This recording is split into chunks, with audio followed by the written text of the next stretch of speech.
আপনার যদি মনে হয় আপনার কোনো দাম নেই কিংবা আপনাকে কেউ গুরুত্ব দিচ্ছে না, তার মানে এটা নয় আপনি মূল্যহীন। এর মানে হলো আপনি ভুল জায়গায় রয়েছেন, ভুল মানুষের মধ্যে রয়েছেন, কিংবা নিজেকে ভুলভাবে উপস্থাপন করছেন। এখন প্রশ্ন হলো, নিজের ভ্যালু তাহলে কি করে বাড়ানো যায়? আজকের ভিডিওতে এমন 5টি সাইকোলজিক্যাল রুলস বা নিয়ম বোঝার চেষ্টা করব, যা ফলো করলে আমরা আমাদের ভ্যালু 10 গুণ বাড়াতে পারি। তাহলে চলুন শুরু করা যাক সাইকোলজিক্যাল সেই 5টি রুলস।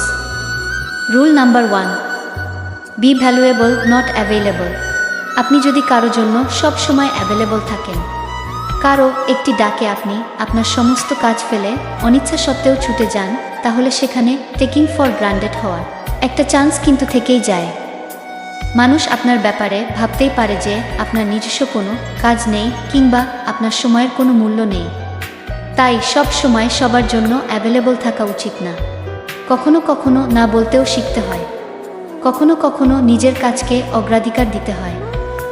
বিশ্বাস করুন, আপনি যদি আপনার সময়কে সম্মান করেন, তাহলে সারা দুনিয়া আপনাকে সম্মান করবে।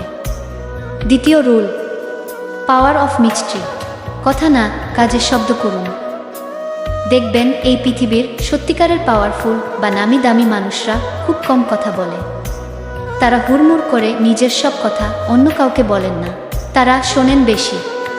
আপনি যখন আপনার প্ল্যান বা দুর্বলতার কথা অন্য মানুষকে বলেন, ঠিক তখনই আপনি হারিয়ে ফেলেন আপনার মিস্ট্রি। সেই মিস্টিরিয়াস পার্সোনালিটি কোথাও যেন হারিয়ে যায়। আর যার মধ্যে রহস্য কম, তার প্রতি আগ্রহটাও কমই থাকে।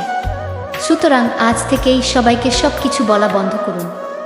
অন্যকে গ্যাচ করতে দিন আপনার আগামী প্ল্যান কি হতে চলছে। Rule number 3, the upgrade rule. নিজেকে আপগ্রেড করুন। 5 বছর আগের আপনি, 5 বছর পরের আপনি যদি একই থাকেন, সময়ের সাথে সাথে যদি নিজেকে আপগ্রেড না করেন, আপনাকে কি কেউ ভ্যালুয়েবল পারসন হিসেবে মেনে নিবে? সেই কারণে সময়ের সাথে সাথে নিজেকে আপগ্রেড করতে হবে। নিজের ভ্যালু বাড়ানোর জন্য নিজেকেই আপগ্রেড করতে হয়, মেন্টালি, ফিজিক্যালি এবং ইথিক্যালি। আর নিজের ভ্যালু বাড়ানোর জন্য মোস্ট ইম্পর্ট্যান্ট নলেজ বাড়ানো। ভালো ভালো বই পড়তে পারেন, নতুন নতুন স্কিল শিখতে পারেন, টেকনোলজি সম্পর্কে আরও একটু সচেতন হতে পারেন এবং সবচেয়ে গুরুত্বপূর্ণ, নিজের শরীরের যত্ন নিতে পারেন। মনে রাখবেন, যে পুকুরের পানি নড়াচড়া করে না, সেই পুকুরেই কিন্তু শ্যাওলা জমে। আর নদীর পানি বহমান বলে সব সময় পরিষ্কার থাকে। আপনি কিন্তু নদী বা পুকুর নন। Rule number 4, emotional control. আবেগের উপর নিয়ন্ত্রণ। নিজের আবেগ বা ইমোশনকে এতটা সস্তা করে দিবেন না। অনেকেই আছেন যারা সবার সামনে হঠাৎ করে রেগে যান কিংবা হঠাৎ করে কেঁদে ফেলেন।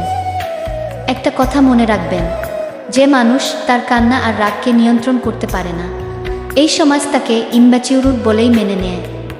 হাই ভ্যালুয়েবল পারসন কখনোই সাথে সাথে রিয়্যাক্ট করেন না। তারা রেসপন্স করেন কিন্তু রিয়্যাক্ট না। আপনার নীরবতা, আপনার শান্ত স্বভাব আপনার ব্যক্তিত্বকে অনেক বাড়িয়ে তুলবে।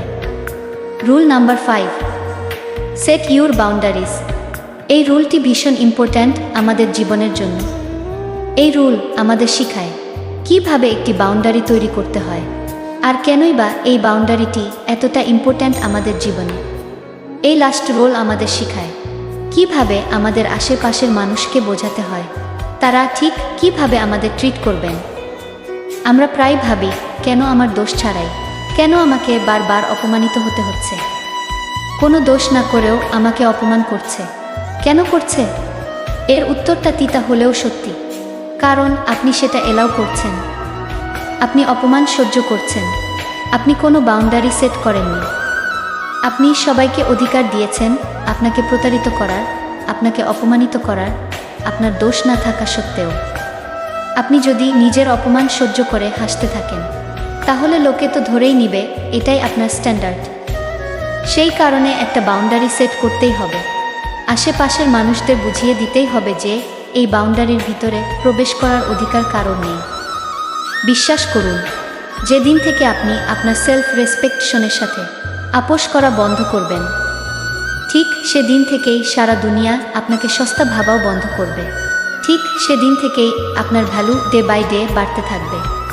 সব শেষে বলবো, আপনি যদি নিজের চোখে নিজেকে দামি বলে না ভাবেন, তাহলে এই পৃথিবী আপনাকে এক পয়সারও দাম দিবে না। তাই আজ এক্ষুনি আয়নার সামনে দাঁড়িয়ে নিজেকে বলুন, yes yes I am special. আর সেই সাথে চেষ্টা করুন এই 5টি রুলস মেনে চলা। আমার বিশ্বাস আপনার কিছুটা হলেও পজিটিভ পরিবর্তন আসবেই। বন্ধুরা, আজ এই পর্যন্তই।